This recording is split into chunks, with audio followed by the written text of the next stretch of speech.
former British Scotland Yard detective and counter-terrorism intelligence officer, Charles Shoebridge. Charles, thanks very much for coming onto the programme. There he is. What do you make of Mr Poroshenko's comments today? Well, outwardly, at least, they're a positive step. It shows that behind the scenes, as has been suspected for some time, that high-level talks are progressing. And if people are moving closer together in their positions, as President Putin himself has implied today, then that's got to be a positive thing, above all for the peoples of the civilians, particularly of southeast Ukraine, the areas that are under regular attack, for example, from Ukrainian artillery and so on, who are dying in large numbers.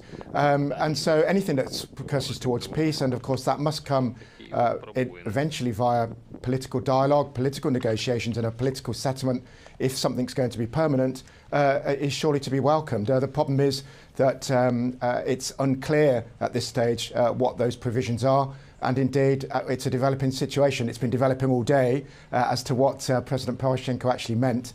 And that hasn't been helped, has been said already, by mixed messages, which aren't unusual, it must be said, from Kiev. Yeah, and I mean, given that you said that, also today we're hearing that the shelling has continued in the east of Ukraine. How easy is it to get both sides to stop firing on each other, given that Mr Putin has come up with his own 7-point plan, including a stop in military actions on both sides? But is that really likely? I think in any ceasefire, we've seen this in situations around the world, there are going to be breaches on a very local level, even if it's just down to political and personal and local security problems in communication. There will be breaches of any ceasefire.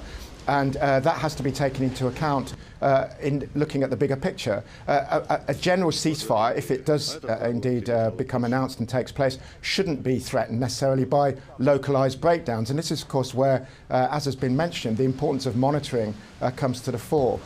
If there is indeed a ceasefire, the Red Cross perhaps can take a role in monitoring that, but especially the OSCE, who are on the ground in some numbers at the moment, have a lot of experience in Ukraine, and indeed President Putin and I think President Poroshenko too have welcomed the presence of the OSCE and would, I think, support an enhanced role for them. But we mustn't actually get ahead of ourselves here.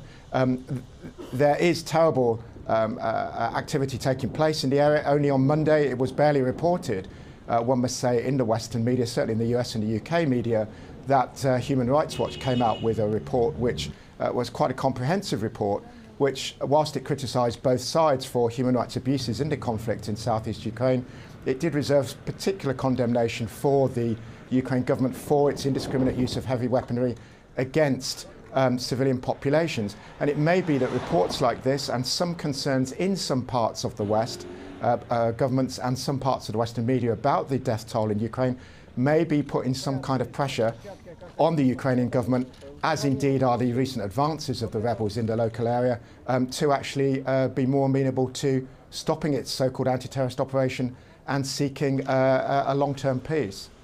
Now, coming up this weekend and on Friday, there will be talks between the warring sides again in Belarus.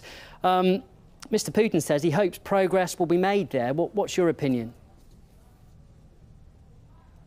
Well, again, it depends on who speaks for whom. President Putin, of course, and he's acknowledged this himself, he can negotiate or make suggestions on behalf of perhaps some rebel factions, perhaps the general population, perhaps just in the interests of peace generally. But he's made it clear himself that he does not speak for all of the rebel factions. One can remember when he, a few months ago, urged that the referendums towards separation should not take place. They did take place despite his wishes. And so, of course, that tended to show or suggested that much of the Western narrative at the time that President Putin was running the show from the rebel perspective in southeast Ukraine wasn't correct. And that may be the case even now. So, but it can only help the situation, of course, if Russia on one hand, Ukraine on the other, are prepared to talk. If Russia puts pressure by whatever means it can on the rebels to adhere to President Putin's 7-point plan, and crucially that the Western powers, the US and the EU, on whom really the Ukraine government is dependent right now, if they also put similar pressure on Ukraine not to secure victory, but to secure some sort of peace and long-term political settlement, then there may be some grounds for hope, yes. And whenever talking's taking place, then that hope remains. OK, well, thank you very much for your opinion on that. That was Charles Shoebridge from Scotland Yard detective and counter-terrorism intelligence officer.